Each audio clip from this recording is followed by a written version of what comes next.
나이 들어 찾아온 외로움은 가끔 사람의 눈을 멀게 만듭니다.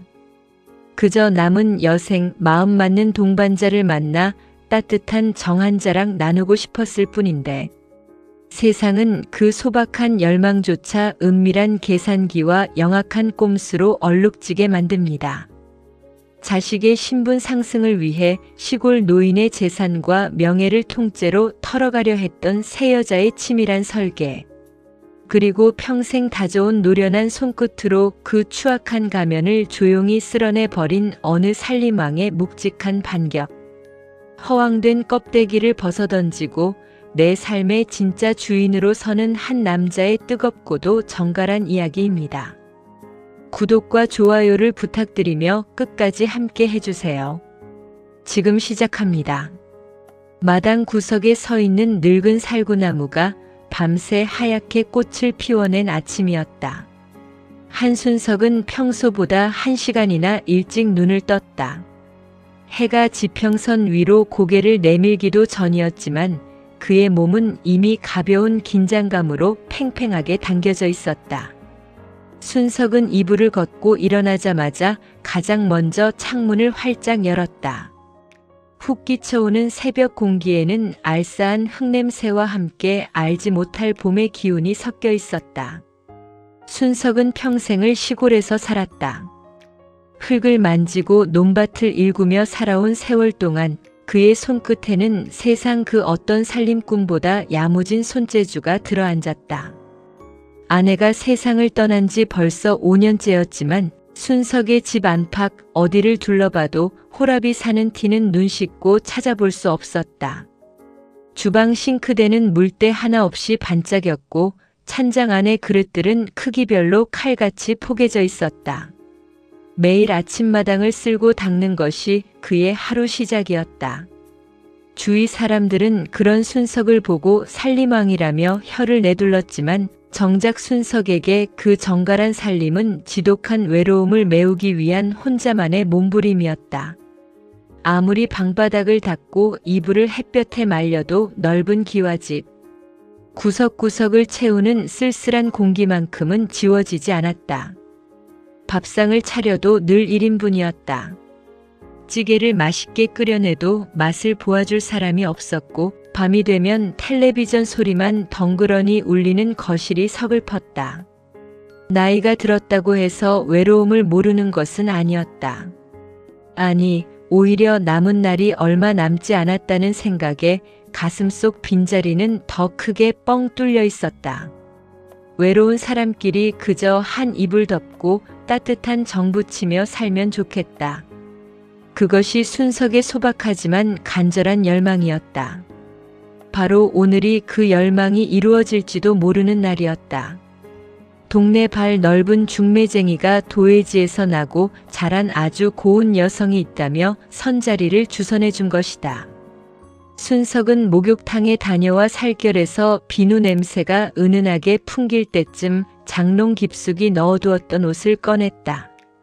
몇 년 전 아들의 대기업 입사식 때 딱 한 번 입었던 감청색 양복이었다. 거울 앞에 선 순욱은 넥타이를 매는 손길이 어색해 몇 번이나 풀었다가 다시 맸다. 거울 속 자신의 얼굴 주름이 오늘따라 왜 이리 깊어 보이는지 괜스레 마음이 조마조마했다. 마당에 핀 살구꽃을 보며 순석은 깊은 숨을 내쉬었다. 약속 장소는 읍내에서 가장 크고 번듯한 한옥 찻집이었다. 순석은 약속 시간보다 무려 30분이나 일찍 도착해 구석진 자리에 앉았다. 따뜻한 대추차를 시켜놓고 잔을 만지작거리는 동안 손바닥에 축축하게 땀이 배어났다.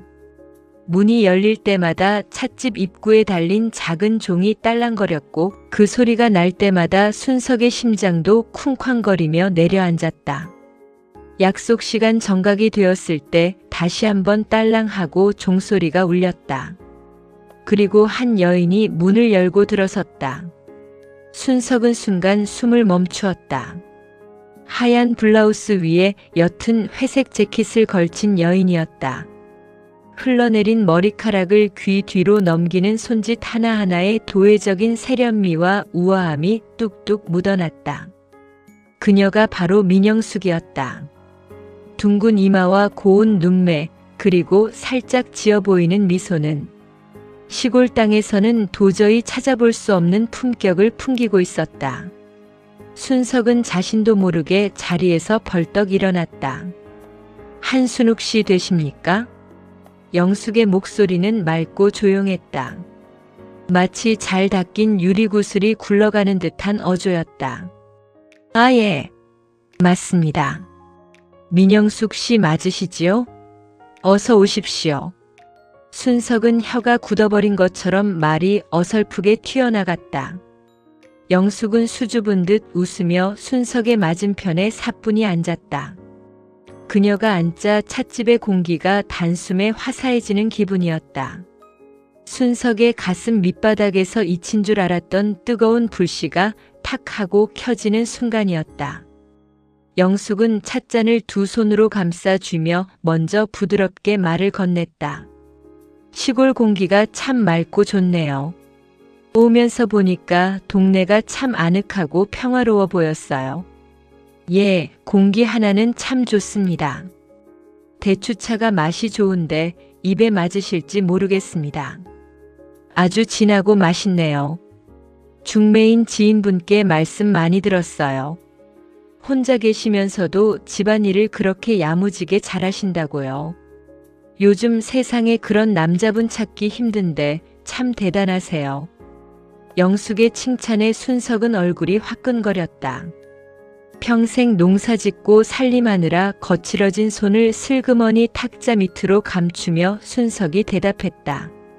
대단할 것까지는 없고 그저 지저분한 걸 못 봐서 닦고 치우다 보니 버릇이 되었습니다.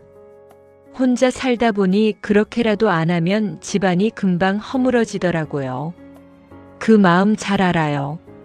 저도 남편 보내고 혼자 된 지 꽤 되었거든요. 아무리 넓은 집에 있어도 해가 질 무렵 거실에 불을 켤 때 찾아오는 그 쓸쓸함은 참 달래기가 어렵더라고요. 영숙의 그 한마디가 순석의 심장을 쿵 하고 때렸다. 나와 같은 아픔을 가진 사람, 내가 느끼는 그 지독한 밤의 무게를 똑같이 아는 사람. 영숙의 눈빛에는 깊은 외로움과 함께 사람을 편안하게 만들어주는 따뜻함이 담겨 있었다. 순석은 영숙의 말에 격렬하게 고개를 끄덕였다. 맞습니다. 참 그래요. 밥상을 차려놓고 숟가락을 놓을 때 그 적막함이 사람을 참 서글프게 만들지요. 그러게요. 그래서 저는 이제는 그저 욕심 없이 마음이 통하는 따뜻한 동반자를 만나서 남은 인생을 서로 의지하며 살고 싶다는 생각뿐이에요. 거창한 거 원하지 않아요. 그저 추운 날 서로 손잡아 줄 수 있는 사람이 부근에 있으면 족하지요. 영숙의 입에서 나온 동반자라는 단어가 순석의 귀에 달콤하게 감겨왔다. 그녀의 말 한마디 한마디는 순석이 평소에 늘 자식들에게도 말하지 못하고 속으로만 삼켰던 생각들과 자로 잰 듯이 똑같았다. 영숙은 교양이 넘치면서도 결코 거드름을 피우지 않았고 시골 사는 순석의 이야기를 귀 기울여 들어주었다. 두 사람의 대화는 물 흐르듯 이어졌다. 자식들 키우느라 고생했던 시절의 이야기, 먼저 떠난 배우자에 대한 그리움, 그리고 홀로 남겨진 노년의 쓸쓸함까지. 두 사람은 마치 오랜 세월을 함께 보낸 옛 친구처럼 깊은 공감대를 형성해 나갔다. 시간이 어떻게 흘러가는지 알 수 없을 정도로 순석은 영숙의 매력에 완전히 매료되어 버렸다. 찻집을 나설 때 봄바람이 영숙의 스카프를 부드럽게 흔들었다.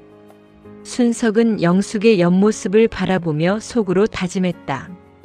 이 사람이라면 내 남은 인생을 다 바쳐도 아깝지 않겠다고. 드디어 내 쓸쓸한 기와집을 따뜻한 온기로 채워줄 진짜 인연을 만났다고 말이다. 하지만 순석은 꿈에도 모르고 있었다.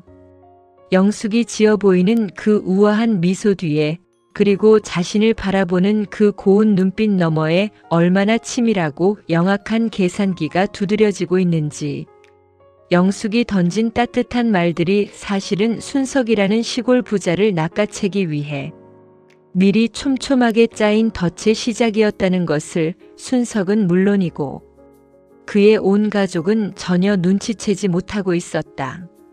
오직 봄날의 햇살처럼 찾아온 늦깎이 로맨스에 순석의 마음은 마냥 부풀어 오르고만 있었다. 찻집을 나선 이후로 순석의 머릿속은 온통 영숙의 잔상으로 가득 찼다.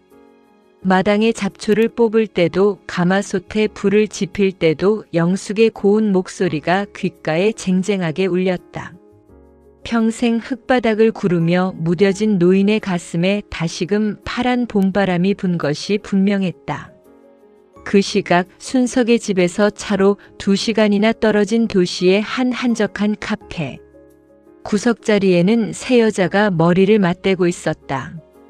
민영숙과 그녀의 딸 그리고 순석에게 선자리를 주선했던 중매쟁이였다.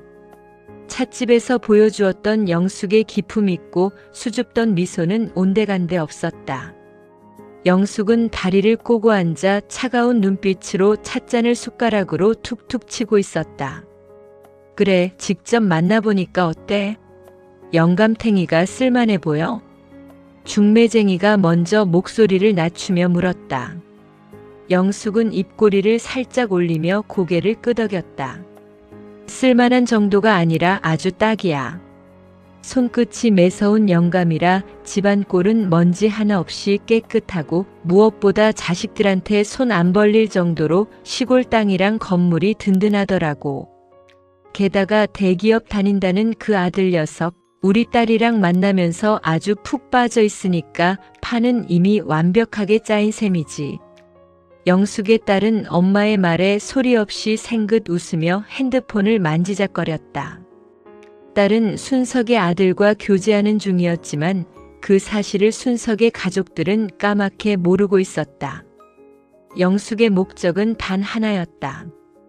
번듯한 대기업 남편을 맞이해 딸의 팔자를 고치고 자신 또한 시골 부자인 순석을 쥐고 흔들며 텅 빈 도심의 빚더미에서 벗어나 신분 상승을 이루는 것이었다. 하지만 대기업 시댁의 문턱은 높았고 자칫 잘못하면 자신들의 초라한 미천이 드러날 판이었다. 그래서 영숙과 중매쟁이는 순석을 먼저 공략하기로 머리를 맞댔던 것이다. 근데 엄마 아무리 시골에 돈이 많아도 그냥 시골 노인네잖아. 내 친구들 시댁은 다 서울에 번듯한 건물 하나씩은 갖고 있단 말이야. 나 상견례 할 때 기죽기 싫어. 딸이 투정을 부리듯 입을 내밀자 영숙이 딸의 손을 꼬집듯 쥐며 낮게 속삭였다. 기집애가 멀리 보지를 못하네. 그러니까 엄마가 지금 그 영감을 징검다리로 만들려고 판을 짜는 거 아니냐. 겉만 번지르르한 서울 빌딩 부자보다 시골에서 떵떵거리는 권력 쥐고 있는 영감이 부려먹기는 훨씬 쉬워. 내가 그 양반 이 동네 대장으로 만들어 놓을 테니까 너는 시아버지 덕에 호강할 준비나 해. 영숙의 머릿속에는 이미 거대한 설계도가 그려져 있었다. 시골에서는 돈보다 명예와 자리가 무서운 법이었다. 순석을 시골 동네에 우두머리로 세워놓으면 딸의 결혼식 때도 시댁. 어른이 시골의 대단한 유지라며 어디서든 고개를 꼿꼿이 들 수 있었다. 일주일 뒤 영숙은 순석에게 먼저 전화를 걸어 시골집으로 찾아가겠다고 했다. 순석은 가슴이 두근거려 전날 밤부터 온 집안을 쓸고 닦았다. 마당에 장독대를 반짝이게 닦아놓고 영숙이 좋아한다는 대추를 정성껏 다려놓았다. 마침내 영숙이 중매쟁이와 함께 순석의 마당으로 들어섰을 때 순석의 아들과 일가 친척들도 마당에 모여 있었다. 순석의 아들은 아버지가 뒤늦게 좋은 인연을 만나 로맨스를 시작한다는 생각에 제 여자친구의 어머니가 바로 그 영숙인 줄은 꿈에도 모른 채 싱글벙글 웃으며 영숙에게 고개를 숙였다. 아버님, 집이 어쩌면 이렇게 대궐 같고 정갈해요? 아버님 손끝이 정말 매섭다는 말이 거짓말이 아니었네요. 영숙은 마당을 둘러보며 대단한 감탄을 쏟아냈다. 순석은 쑥스러워하며 영숙을 방으로 안내했다. 따뜻한 대추차를 마시며 한참 가벼운 대화가 오간 뒤 중매쟁이가 미리 짠 각본대로 슬그머니 운을 뗐다. 아이고 한 선생님. 내가 오면서 보니까 이 동네 이장 선거가 곧 열린다면서요? 가만 보니까 지금 이장은 동네 돈을 빼돌렸네 어쨌네 말이 많던데 왜 한 선생님처럼 인막 높고 야무진 분이 가만히 계시는지 모르겠어. 순석은 손사래를 쳤다. 에이, 내가 무슨 이장입니까? 나는 그냥 내 집 살림이나 하고 논밭이나 만지는 게 제일 속 편합니다. 그때 영숙이 기다렸다는 듯 순석의 손을 살포시 포개어 잡았다. 영숙의 부드러운 손길이 닿자 순석의 가슴이 쿵쾅거렸다. 영숙은 아주 안타깝고도 진심 어린 눈빛으로 순석을 바라보며 말했다. 순석 씨, 저는 중매인 언니 말이 맞다고 봐요. 이렇게 넓고 좋은 집에서 살림도 대장부처럼 잘하시는 분이 동네 구석에만 계시는 건 국가적인 손해예요. 요즘 세상은 나이가 중요한 게 아니잖아요. 순석 씨처럼 정직하고 야무진 분이 이장을 하셔야 동네가 살지요. 영숙 씨가 그렇게 생각을 해주시니 고맙기는 합니다만 순석의 마음이 은근히 흔들리기 시작했다. 평생 남 밑에서 흙만 만지며 살았지 한 번도 대접받아 본 적 없는 인생이었다. 그런데 자신이 마음에 둔 고운 여인이 이토록 자신을 귀하게 여겨주며 이장을 하셔야 한다고 부추기니 묘한 대장부의 오기가 가슴 밑바닥에서 고개를 들었다. 영숙은 쐐기를 박듯 목소리를 더 낮추어 속삭였다. 사실 제 자식들한테도 순석 씨 얘기 자랑스럽게 했어요. 아주 단단하고 멋진 분을 만났다고요. 순석 씨가 이 동네 이장이 되셔서 멋지게 마을을 이끄는 모습을 보면 우리 자식들도 얼마나 아버님을 존경하고 자랑스러워 하겠어요. 자식들 앞길을 위해서라도 이장부터 당당하게 시작하시지요. 자식들의 앞길 그리고 나를 자랑스러워할 영숙의 눈빛. 그 두 가지가 순석의 귀에 달콤한 침처럼 꽂혔다. 옆에 있던 순석의 아들과 가족들도 아무런 속내를 모른 채 아버지, 영숙 아주머니 말씀이 맞아요. 아버지가 이장하시면 동네가 환해질 겁니다. 하며 손뼉을 쳤다. 방 안의 모든 사람이 영숙의 치밀한 꼼수 안에서 춤을 추고 있었다. 순석은 영숙의 다정한 눈빛을 바라보며 자신을 위해 이토록 깊은 생각을 해주는 여인이 곁에 있다는 사실에 눈물겹도록 고마움을 느꼈다. 영숙의 손을 꼭 쥐며 순석은 결연하게 고개를 끄덕였다. 영숙 씨가 그렇게까지 말씀하시니 내가 한번 동네를 위해 몸을 던져보겠습니다.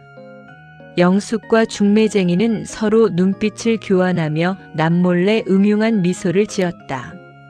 첫 번째 말판이 완벽하게 움직인 것이다.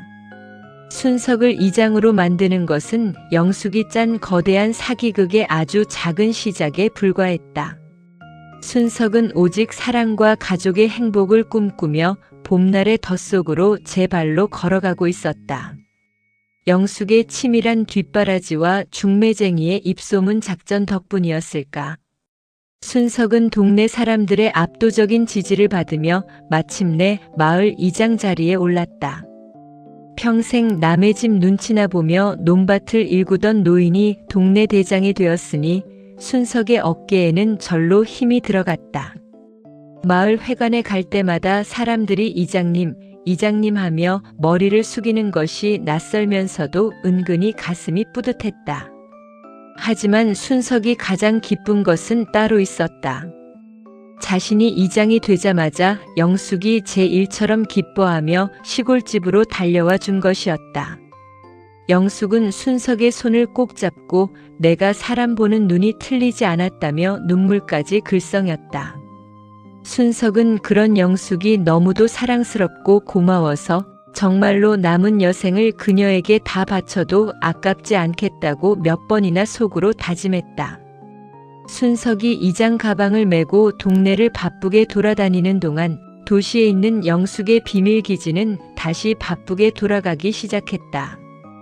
카페에 모인 영숙과 중매쟁이의 눈빛은 이장 당선 따위로 만족할 눈빛이 아니었다.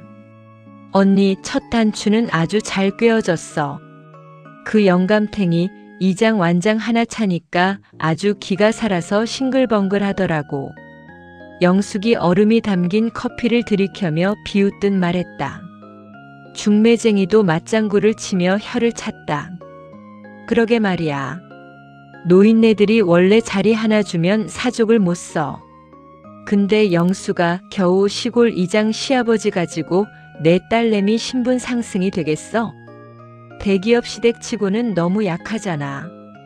언니는 나를 뭘로 보고 그런 소리를 해? 내가 겨우 이장 마누라. 소리 들으려고 그 촌 구석까지 내려간 줄 알아? 이장은 그냥 동네 사람들 눈도장 찍으려고 만든 발판이지. 진짜 판은 이제부터야. 영숙은 가방에서 두꺼운 서류 봉투 하나를 꺼내 탁자 위에 툭 던졌다. 봉투 겉면에는 올해 말 군의원 선거 일정이라고 적혀 있었다. 중매쟁이의 눈이 동그랗게 커졌다. 야, 민영숙, 너 설마 그 영감을 군의원까지 만들 생각이야? 못할 것도 없지.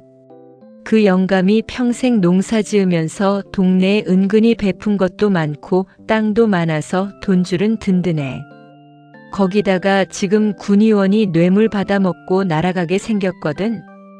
이때 중매인 언니가 동네 바닥에 소문만 잘 내주면 순석이 영감. 군의원 만드는 건 식은 죽 먹기야.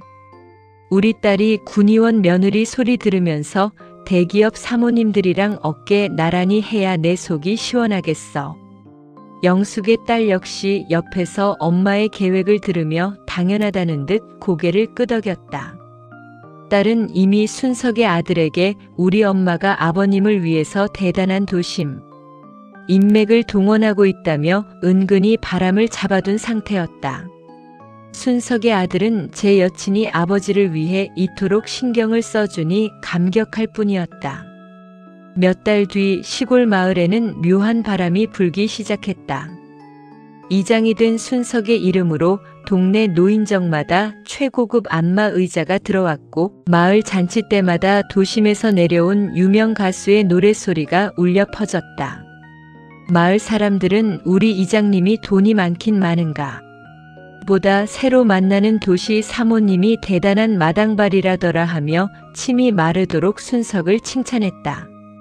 이 모든 비용은 영숙이 순석 씨의 명예와 자식들의 앞길을 위한 투자라며 순석의 주머니에서 은근슬쩍 빼내어 쓴 돈이었다. 순석은 영숙이 시키는 대로 도장을 찍고 돈을 내주면서도 오직 영숙이 자신을 최고로 만들어주기 위해 발벗고 뛴다고 굳게 믿었다. 어느 날 저녁 영숙은 순석의 집 거실에서 직접 달인 인삼차를 건네며 슬그머니 진짜 목적을 꺼내놓았다. 순석 씨, 요즘 동네 분위기 보니까 순석 씨를 향한 칭찬이 하늘을 찌르더라고요. 저는 가끔 속상해요. 이렇게 대단한 능력을 가진 분이 겨우 이 작은 마을 이장으로 멈춰 계시는 게 너무 아까워서요. 순석은 찻잔을 내려놓으며 영숙을 바라보았다. 에이, 이장만 해도 내 분수에 넘칩니다. 동네 일 보는 것도 여간 신경 쓰이는 게 아니에요. 아니에요, 순석 씨. 이번 가을에 우리 구역 군의원 보궐선거가 있는 거 아시죠? 동네 유지분들이 그러시는데 순석 씨가 출마하면 무조건 당선이래요. 순석 씨가 군의원이 되셔야 이 지역 발전도 시키고 무엇보다 우리 자식들 결혼할 때 얼마나 든든한 배경이 되겠어요. 대기업 다니는 아드님한테도 군의원 아버지가 있는 게 100번 1000번 나아요. 군의원이라는 단어가 거실 공기 속으로 툭 떨어지자 순석은 마른 침을 삼켰다. 평생 흙 묻은 장화를 신고 다니던 자신이 군의원이 되어 양복을 입고 관공서를 드나드는 모습이 머릿속에 스치고 지나갔다. 나이 들고 외롭던 인생에 찾아온 가장 눈부신 황금빛 유혹이었다. 게다가 영숙은 촉촉한 눈망울로 순석의 팔을 꼭 안으며 속삭였다. 순석 씨가 군의원 배지 달면 저도 부끄럽지 않게 순석 씨 곁에서 평생 내조하며 살고 싶어요. 그게 제 마지막 소원이에요. 사랑하는 여인의 마지막 소원, 그리고 자식의 번듯한 앞길. 순석은 그 달콤한 덫에 완전히 걸려들고 말았다. 순석은 떨리는 손으로 영숙의 손을 쥐며 깊게 고개를 끄덕였다. 영숙 씨가 그렇게까지 나를 믿어주는데 내가 못할 게 뭐가 있겠습니까? 까짓것 군의원 선거에 내 인생 마지막 불꽃을 태워보겠습니다. 그날 밤 순석의 집 마당에는 하얀 살구꽃 잎이 소리 없이 떨어지고 있었다. 순석은 거울을 보며 군의원이 된 자신의 모습을 상상하며 행복한 미소를 지었지만 순석의 아들과 일가 친척들 역시 아버지가 대단한 분과 만나 큰일을 내신다며 영숙을 거의 신처럼 받들기 시작했다. 오직 영숙과 중매쟁이 그리고 영숙의 딸만이 순석의 재산과 명예를 통째로 삼킬 덫의 끈을 단단히 조이며 어둠 속에서 소리 죽여 웃고 있었다. 판은 걷잡을 수 없이 커져가고 있었다. 순석의 군의원 출마 준비는 그야말로 일사천리로 진행되었다.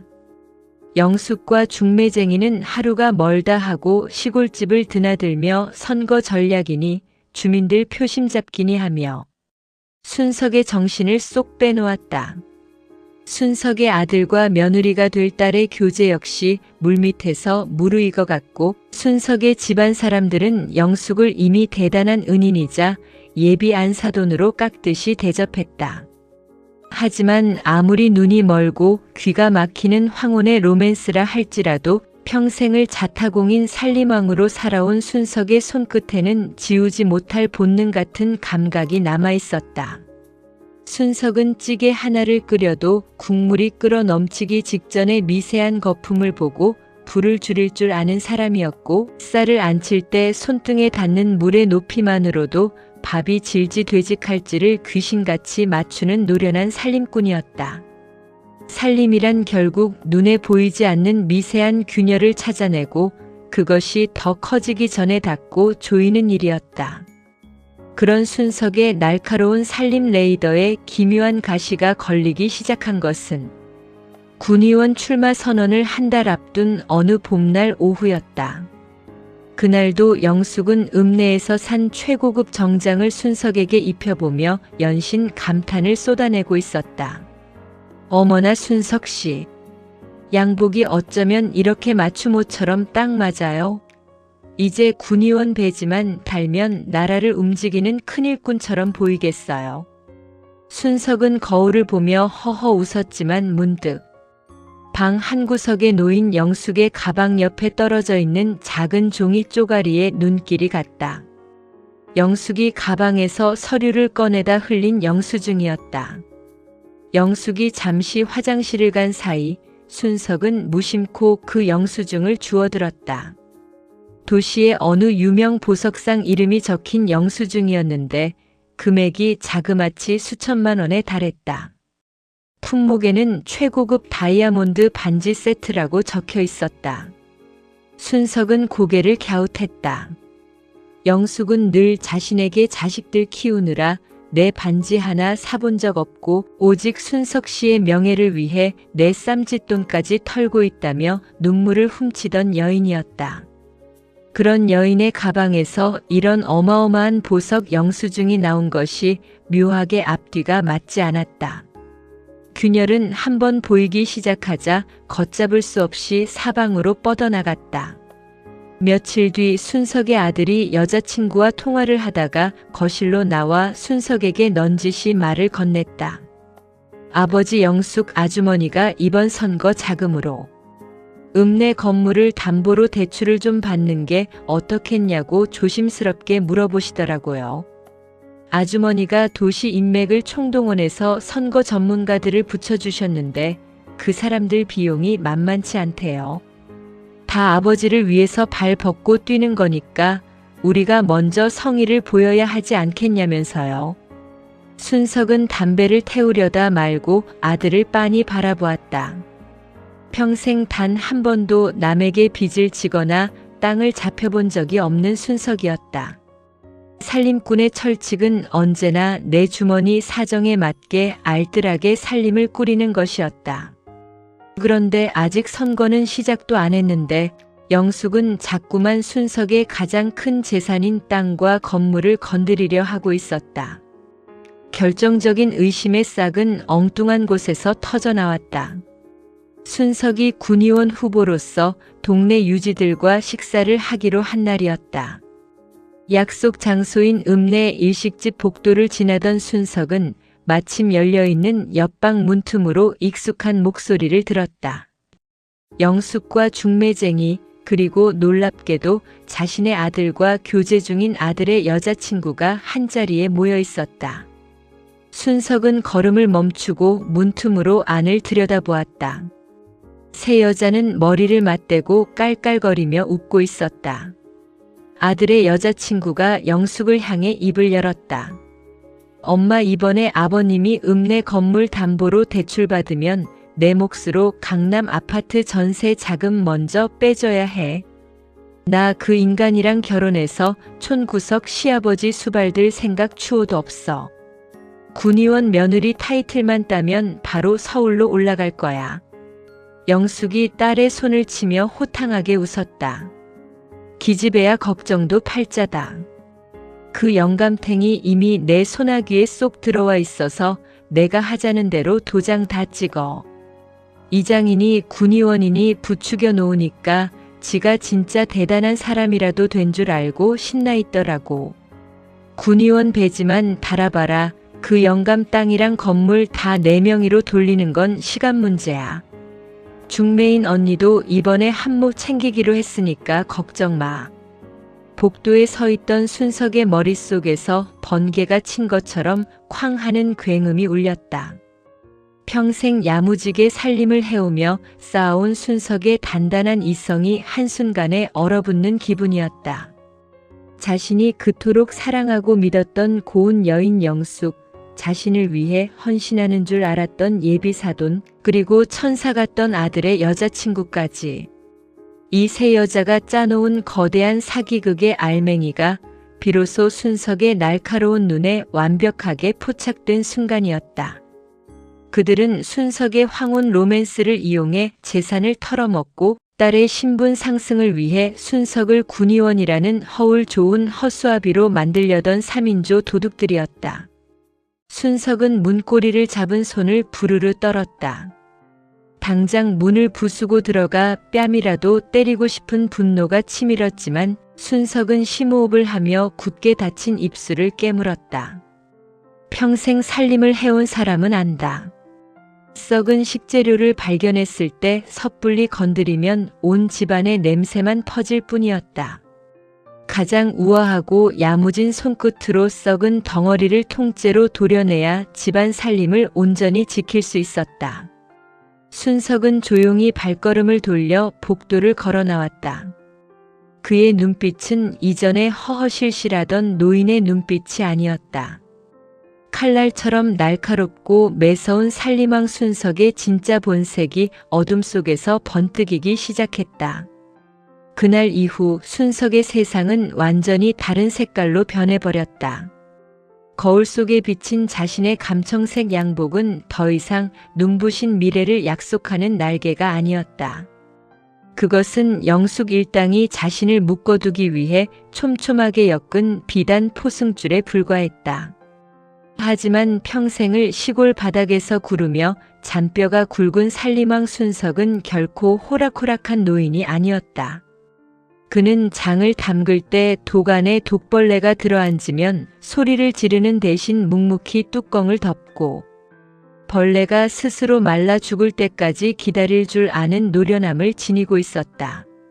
순석은 철저하게 가면을 썼다. 여전히 영숙 앞에서는 허허 웃으며 지갑을 열었고 선거 전문가들이라는 사기꾼들이 요구하는 자금도 조금만 더 기다려달라며 시간을 끌었다. 순석이 아무것도 모른 채 제 소나기에서 춤을 추고 있다고 굳게 믿은 영숙의 대담함은 이제 하늘을 찔렀다. 어느 날 오후 영숙은 중매쟁이를 앞세워 다시 한번 순석의 시골집 안방으로 찾아왔다. 영숙은 여전히 세상에서 가장 고운 예비 안사돈의 얼굴을 하고서 순석의 손을 꼭 쥐며 눈물을 글썽였다.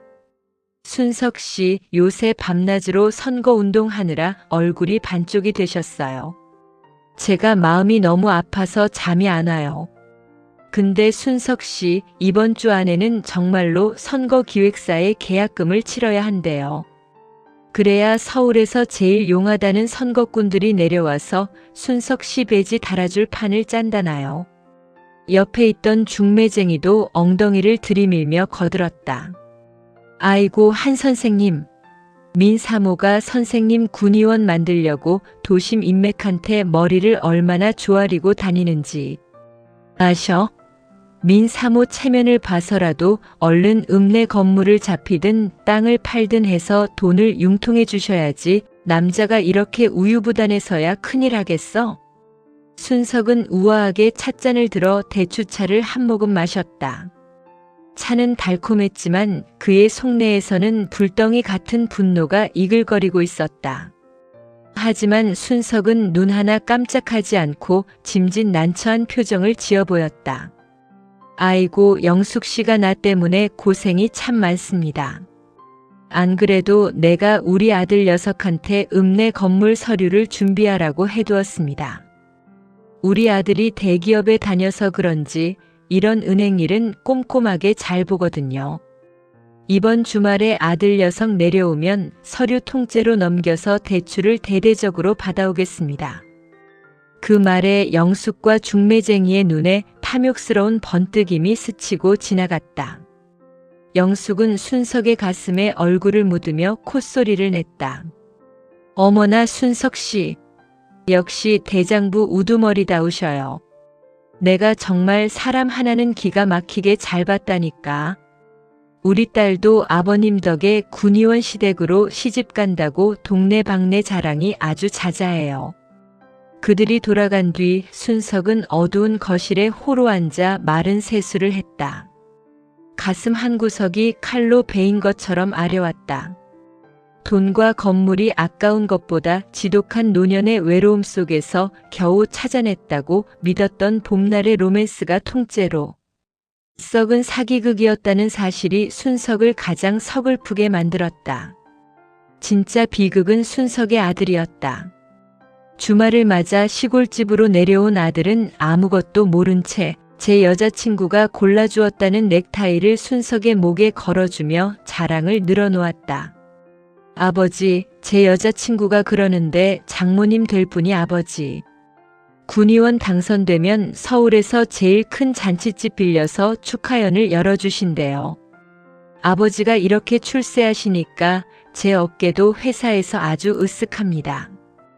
여자친구도 아버지를 얼마나 존경하는지 몰라요. 순석은 차마 아들의 얼굴을 똑바로 바라볼 수 없었다. 제 여친과 그 장모라는 여자가 자신들의 피 같은 재산을 빨아먹고 아들을 징검다리 삼아 신분 상승을 노리는 도둑년들이라는 사실을 알면 아들의 심장이 얼마나 찢어질까. 순석은 아들의 어깨를 툭툭 치며 속으로 피눈물을 흘렸다. 내 새끼야 미안하다. 내 아비가 나이 먹고 눈이 멀어 도둑들을 집안에 들릴 뻔했구나. 하지만 걱정 마라. 이 아비가 평생 살림을 해온 손끝으로 내 앞길에 낀 곰팡이들을 아주 흔적도 없이 쓸어내줄 테니.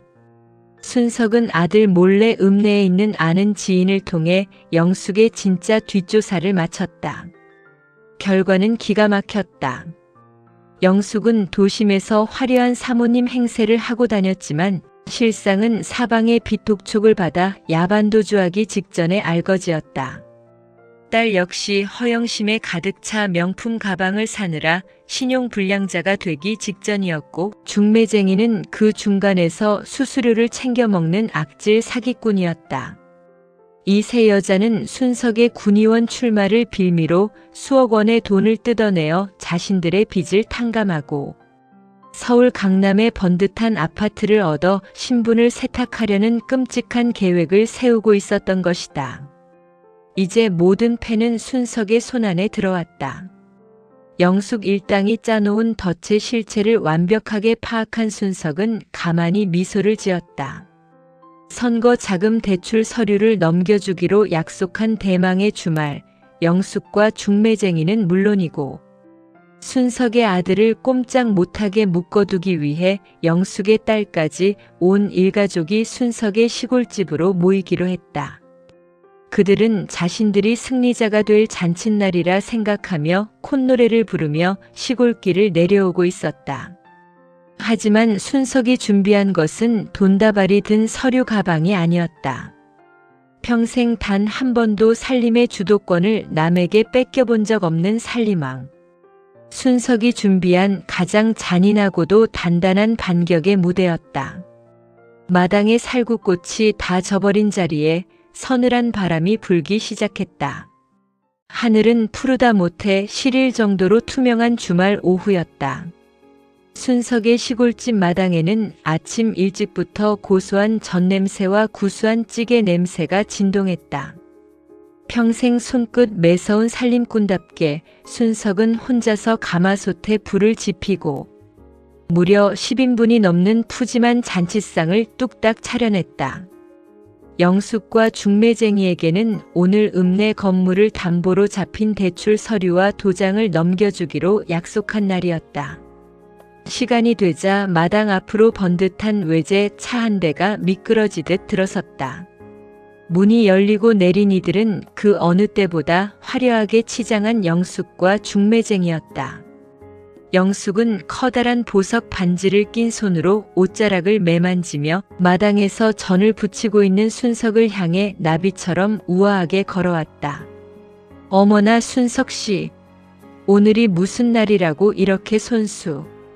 잔치상까지 차려놓으셨대요? 오늘 대출 서류만 넘겨주시면 모든 게 다 잘 풀릴 텐데 참 정성도 지극하셔라.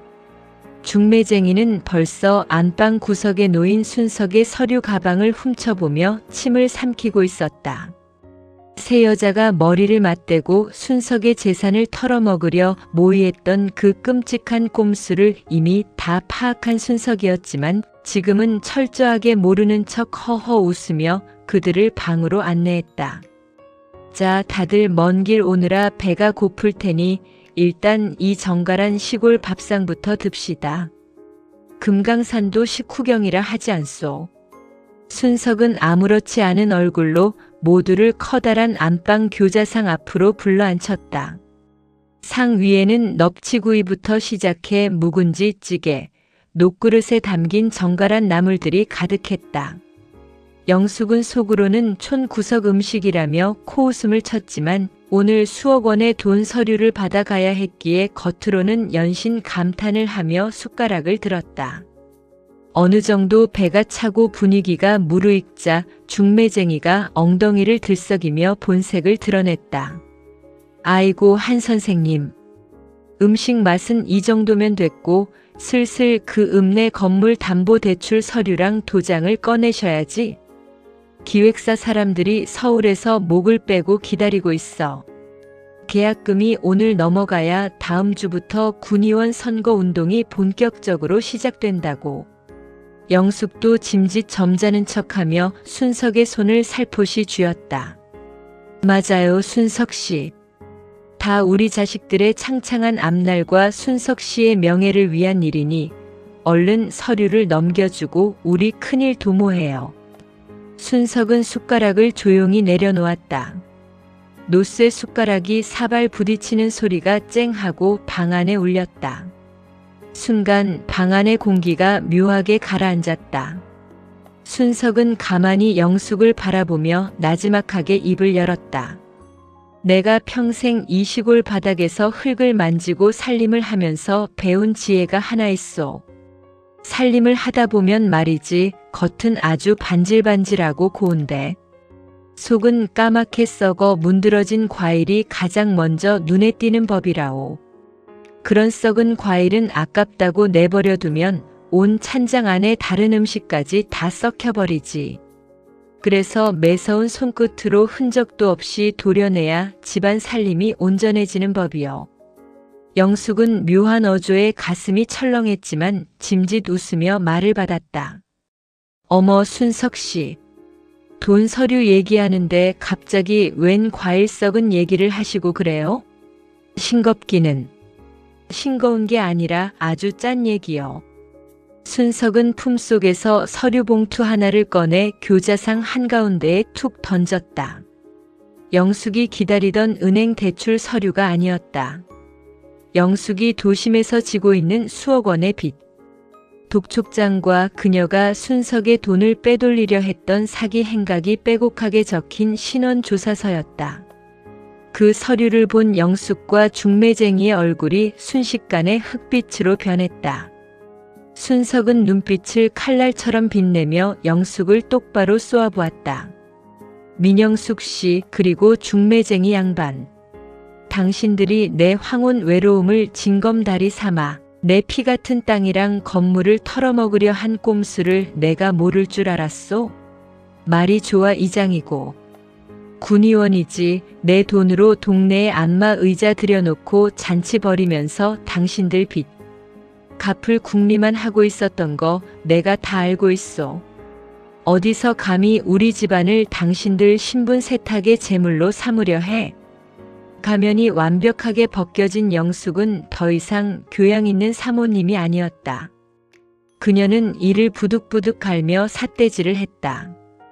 이 고리타분한 영감탱이가 감히 우리를 속여? 어차피 당신 군의원 출마한다고. 동네방네 소문 다 내놨고 이미 들어간 돈이 얼마인데. 이제 와서 판을 깨? 돈 안 내놓으면 가만 안 둘 줄 알아. 바로 그때였다. 마당에서 대문 열리는 소리와 함께 순석의 아들의 밝은 목소리가 안방까지 울려 퍼졌다. 아버지, 저 내려왔어요. 오늘 아버지한테 정식으로 인사시키려고 제 여자친구도 같이 데려왔습니다. 안방 문이 활짝 열리며 순석의 아들이 한 여인의 손을 꼭 잡고 들어섰다. 아들은 아버지가 좋은 분과 새 출발을 하려는 잔칫날인 줄 알고 제 여친을 소개해주려 싱글벙글 웃고 있었다. 하지만 아들의 손에 이끌려 방 안으로 들어선 여인의 얼굴을 본 순간 방 안은 마치 얼음물을 끼얹은 듯 지독한 정적 속에 빠져들었다. 순석의 아들이 데려온 여자친구는 다름 아닌 영숙의 딸이었다. 엄마. 엄마가 왜 여기 있어? 영숙의 딸이 비명을 지르듯 장모 행세를 하던 영숙을 바라보며 자리에 주저앉았다. 영숙 역시 제 딸을 보며 귀신을 본 듯 눈을 커다랗게 떴다. 아들은 제 여친이 왜 영숙을 향해 엄마라고 부르는지, 그리고 영숙은 왜 제 아버지 앞에서 사기꾼으로 들통나 서류를 쥐고 부들부들 떨고 있는지 도무지 영문을 몰라 눈만 벅벅 비벼댔다. 순석 또한 눈앞에 펼쳐진 기가 막힌 풍경에 심장이 멎는 것 같았다. 아들이 그토록 참하고 곱다고 자랑하던 미래의 며느리감이 자신을 등쳐먹으려던 사기꾼 영숙의 딸년이었다니. 이 세 여자가 짜놓은 거대한 덫은 순석 혼자만을 노린 게 아니었다. 아들의 눈을 멀게 해대기업 시댁을 얻고 예비 시아버지가 될 순석의 재산까지 통째로 털어가려던 완벽한 가족 사기 작전이었던 것이다. 모든 진실이 천하에 드러나는 순간이었다. 아들은 여친과 그 장모라는 여자가 자신들의 피 같은 재산을 빨아먹고 자신을 장기말 삼아 신분 상승을 노리는 도둑년들이라는 잔인한 사실을 깨닫고 배신감에 휩싸여 눈물을 흘렸다. 아들은 여친의 손을 거칠게 뿌리치며 소리쳤다. 당신들 우리 아버지 돈 노리고 나한테 접근한 거였어? 어떻게 인간이 이럴 수가 있어? 순석은 떨리는 손으로 노쇠 찻잔을 꽉 쥐었다. 당장이라도 상을 엎어버리고 싶은 분노가 치밀었지만 평생 살림을 해온 노인은 마지막 순간에 가장 차갑고 단단해졌다. 순석은 조용히 자리에서 일어나 안방 문을 더 활짝 열어젖혔다. 마당에는 어느새 순석이 미리 연락해둔 동네 파출소장과 경찰들이 서늘한 표정으로 서 있었다. 내가 말했지 않소. 나는 살림왕이라고. 살림을 잘하는 사람은 썩은 음식을 절대 방 안에 가둬두지 않소. 당신들이 정체를 숨기고 내 아들과 내 재산을 통째로 집어삼키려 한 그 추악한 공작은 여기까지요. 전부 사기 혐의로 이미 경찰에 신고를 마쳤소. 당신들이 짠 그 더러운 말판은 오늘로 끝이요. 순석의 매서운 한방에 영숙과 중매쟁이 그리고 딸은 비명조차 지르지 못하고 무너져 내렸다. 경찰들의 손에 이끌려 나가는 세 여자의 뒷모습은 겉만 번지르르하고 속은 문드러진 썩은 과일 껍데기 그 자체였다. 순석은 멀어지는 그들의 모습을 보며 아들의 어깨를 꼭 쥐었다. 폭풍 같은 소동이 휩쓸고 지나간 시골집 마당은 지독하리만치 고요했다. 영숙과 중매쟁이 그리고 아들의 여자친구라며 나타났던 영숙의 딸까지. 세 여자가 경찰들의 손에 붙잡혀 끌려간 자리에 남은 것은 요란했던 선거. 바람의 허망함과 찰나의 봄날 꿈처럼 찾아왔던 황혼 로맨스의 끔찍한 잔해뿐이었다. 순석은 마당 한 구석에 서서 멍하니 하늘을 바라보았다. 나이 먹고 찾아온 외로움이 아무리 깊었다 한들 어쩌면 그렇게 눈이 멀어 도둑년들을 집안에 들릴 뻔했을까. 영숙의 그 고운 미소와 따뜻했던 손길이 모두 거짓이었다는 사실을 떠올릴 때마다 노인의 깊은 주름 사이로 서글픈 한숨이 배어나왔다. 무엇보다 기가 막힌 것은 제 귀한 아들이 결혼까지 생각하며 데려온 여자가 바로 그 사기꾼의 딸년이었다는 사실이었다. 만약 자신이 눈치를 채지 못하고 대출 서류를 넘겨주었더라면 자신은 알거지가 되고 아들은 평생 사기꾼 집안의 장기말로 살아가야 했을 것이다. 생각만 해도 등골이 오싹하고 손끝이 부르르 떨리는 지독한 함정이었다. 순석은 커다란 빗자루를 들고 마당을 쓸기 시작했다. 사각. 흙바닥을 쓸어내리는 대나무 빗자루 소리가 정적을 깨뜨렸다. 세 여자가 남기고 간 더러운 발자국을 지우고 바람에 날려온 썩은 나뭇잎들을 한데 모아 쓸어내며 순석은 마음속에 낀 허황된 명예욕과 군의원이라는 권력의 찌꺼기들도 함께 쓸어버렸다. 이장이니 군의원이니 하는 것들은 모두 내 몸에 맞지 않는 겉만 번지르르한 남의 옷일 뿐이었다. 내 분수에 맞게 내 집을 지키고 내 손으로 정갈한 하루를 꾸려가는 것이야말로 세상에서 가장 위대하고 단단한 살림이라는 진리를 순석은 뼈아픈 상처를 통해 다시금 깨달았다. 방 안구석에는 아들이 멍하니 주저앉아 있었다. 아들은 재혼 마음을 다해 사랑했고 결혼까지 꿈꿨던 여자와 그 장모라는 인간들이 사실은 자신의 아버지를 등쳐먹으려던 사기꾼 무리였다는 잔인한 진실 앞에 눈물도 흘리지 못할 만큼 커다란 충격을 받은 상태였다. 제 아비의 돈을 노리고 자신에게 접근했다는 사실에 아들의 가슴은 처참하게 찢겨나갔고 자신 때문에 아버지가 큰 화를 입을 뻔했다는 죄책감에 고개도 들지 못했다. 대기업에 다니며 늘 당당하고 자랑스럽던 아들의 어깨가 오늘따라 왜 이리 작고 초라해 보이는지 순석은 가슴이 미어지는 것 같았다. 순석은 묵묵히 주방으로 가 솥에 불을 지폈다. 그리고 평소보다 훨씬 더 정성을 들여 밥상을 차려내기 시작했다. 갓 지어내어 기름기가 자르르 흐르는 하얀 쌀밥, 보글보글 소리를 내며 구수한 냄새를 풍기는 된장찌개, 그리고 마당 장독대에서 꺼낸 아삭한 묵은지까지. 순석의 손끝에서 탄생한 정갈한 시골 밥상이 안방 교자상 위에 가득 차려졌다. 순석은 아들의 머리를 쓰다듬으며 나지막하게 말했다. 새끼야, 이리 와서 밥 먹거라. 사람이 아무리 힘들고 세상에 속아도 배가 고르면 일어설 힘도 없는 법이다. 일단 따뜻한 밥 한 술 뜨고 기운 차려라. 아들은 아버지가 차려준 밥상을 보더니 결국 참았던 눈물을 왈칵 쏟아내고 말았다. 아버지, 죄송해요. 제가 멍청해서 그런 도둑년들한테 속아 아버지를 힘들게 만들었어요. 제가 다 잘못했습니다. 아들이 숟가락도 들지 못하고 어깨를 들썩이며 울자 순석은 허허 웃으며 아들의 밥 위에 두툼한 넙치 살코기를 발라 얹어주었다. 바보 같은 녀석. 내가 잘못한 게 뭐가 있냐? 세상이 워낙 영악하고 무서운 걸 순수한 내 마음을 이용한 그 인간들이 나쁜 거지. 이 애비도 나이 먹고 눈이 멀어 흔들렸는데 젊은 내가 속은 게 무슨 대수냐. 다 인생 공부한 셈 쳐라. 아버지가 건넨 따뜻한 위로와 묵직한 사랑이 아들의 찢어진 가슴을 어루만져 주었다. 아들은 눈물을 닦아내며 밥을 크게 한술 떠 입에 넣었다.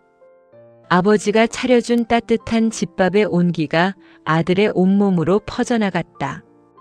아들과 아버지는 그렇게 나란히 앉아 서로의 상처를 위로하며 묵묵히 밥을 먹었다. 비록 사랑에는 배신당했고 황혼의 꿈은 깨졌지만 두 사람 사이를 흐르는 핏줄의 정만큼은 그 어떤 세상의 꼼수로도 깨트릴 수 없을 만큼 단단해져 있었다. 몇 달의 시간이 흘렀다. 시골 마을은 언제 그런 소동이 있었냐는 듯 다시 평화로운 일상으로 돌아왔다. 순석은 군의원 출마를 완전히 포기했고 동네 사람들은 허황된 욕심에 휘둘리지 않고 제자리를 지킨 순석을 향해 역시 우리 이장님이 진짜 어른이라며 더 깊은 존경을 보냈다. 아들은 주말마다 시골집에 내려와 아버지의 일손을 도왔고 두 사람은 마당 평상에 앉아 시원한 막걸리를 나누어 마시며 소박한 행복을 누렸다.